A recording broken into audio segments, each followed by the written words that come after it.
लहानचे मी त्यांच्या डोक्यावरती टाळू आई नाही करणार. मी माझ्या बायकोचे आहे ना गांधी हॉस्पिटलमध्ये इटाळाचे सुद्धा कपडे धुतलेले मी तिच्यासाठी एवढं प्रेम केलेलं आहे म्हणून मी असं झाले. पण ती माझ्या प्रेमाला नाही समजली. काय सांगू आता दुसरं. तुम्ही कुठले आहेत प्रॉपर? काय नाव तुमचं? मोहन नामदेव चव्हाण, मनमाडचे आहे. आणि मनमाडला नाशिकला काय कामासाठी आले? नाशिकला असं सर मला इच्छा झाली का एक बार मुलांना भेटून घ्यावा.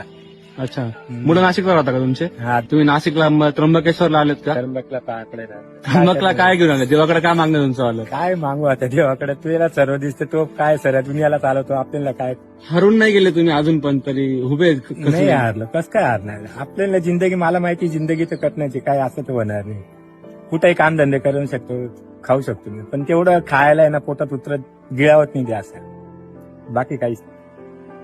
इथं मला माहिती जीवन जोपर्यंत तिथं जगणं त्याची मोजी इच्छा झाली तर तो कधी उचलू शकतो. कोणाला आपण दोष देऊन काय मतलब काय राहील. असं जे झालं आपल्या नशिबाने झालं. कोणाला तर दोष नाही देऊ शकतो. 1.5 करोड रुपयाची जमीन आहे. माझं नेहमी किती वर्ष राहणार. माझ्या नंतर तर माझ्या मुलं बाळांचंच जाणार. मी गलत नाही. गलत जर राहिलो असतो ना तर मी बोललो नसतो का तुझे मुलं घेऊन ये. अजून माझी फारकती पण नाही झाली नाही. तुम्हाला काय वाटतं माणसाच्या आयुष्यात सगळ्यात महत्वाची गोष्ट काय असते?